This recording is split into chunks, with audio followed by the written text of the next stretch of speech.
बोही जाउथबा शीतल पवन एवं वृक्षलतार छाई जलप्रपातर मनोरम प्राकृतिक सौंदर्य प्राणरे आनंद भरी देउछि।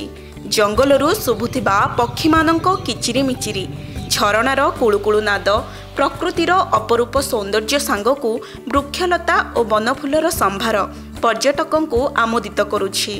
एभली मनोलोभा स्थान रे किए बा न चाहे बनभोजीर मजा नेबा पई।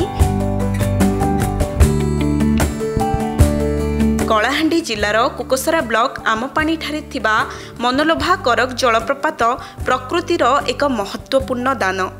एबे शीत ऋतुरे एही स्थान रे पिकनिक पाई भिड़ जमुथबा बेले प्रकृतिर भरपूर मजा नेबा पाई एही स्थान को छुटी आसुछंती पर्यटक।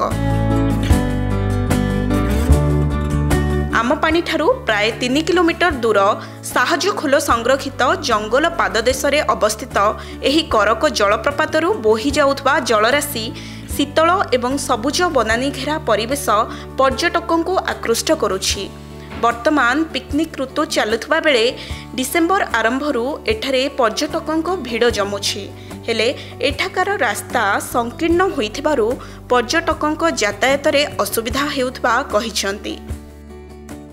करक जलप्रपात गोटे बढ़िया सौंदर्य जगह, गोटे प्राकृतिक दृश्य बहुत भल अच्छी, झरणा अच्छी आठी माने बहुत किछ भोजी करबा पई भी बहुत सुविधा अच्छी, पानी भी अच्छी किंतु पीवा पई पानी टिके माने उपयुक्त नुह कारण जेहेतु नदी पानीटा पीवा पई उपयुक्त नुह तो पीवा पई जदी पानी जदी सरकार तरफ जदी किछ आयोजन करा जायथांदा बहुत भल होइथांदा। हाँ निहाती भाबरे जरूरी आमर जेते बेले भी जेकोसी गोटे प्राकृतिक जगह अच्छी से पाइबाटा निहाती जरूरी।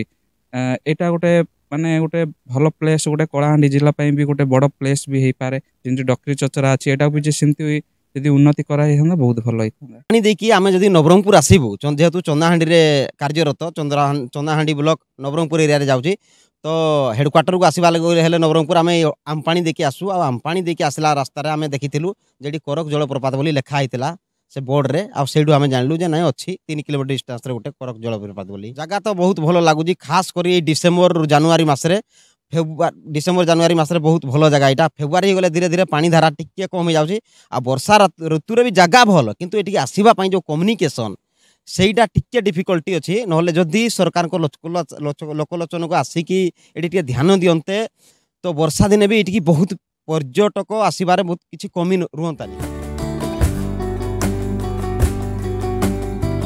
करक जलप्रपात उपरू झरी पड़ुथबा जलधार शीतुआ सकाळर सुनेली किरण भिन्न अनुभूति देइथाए। जलप्रपातर चारिआड़ को घेरी रही घंच जंगल। करक जलप्रपात को पर्यटन स्थलीर मान्यता दाबी करिसंती स्थानीय लोके। बहुत बढ़िया जगह प्राकृतिक रानीर सौंदर्यर गंताघर करक। मु स्थानीय प्रशासक ठू नेता तो एवं सरकार को मु अनुरोध करी से माने यही करक को टूरिज्म प्लेस रो मान्यता प्रदान करंतु तत्संगे संगे यार सौंदर्यकरण पर किसी पदक्षेप नियंतु एवं एटलिस्ट गोटे कम्युनिकेशन पर भल रास्ता टे एवं लेडीज मान गोटे टॉयलेट व्यवस्था करदेले आउ हजार हजार संख्यार ये पर्यटक आसी से माने प्रकृति रानीर मजा नहीं पारि थांते। प्रकृतिर अपरूप शोभा संभार विमंडित करक जलप्रपातर मनोलोभा दृश्यराजी पर्यटकों चित्त हरण करि आसुछि। सुउच्च पहाड़ पर्वत घंच अरण्य परिवेष्टित एही पर्यटन स्थली रे वर्षर सबु समय विशेषकर शीत ऋतुरे प्रकृतिर मनोलोभा छवि पर्यटकों आकर्षणर केन्द्रबिंदु पलटि थाए। कोकोसरारू जगदीश नायक रिपोर्ट सकाळ न्यूज।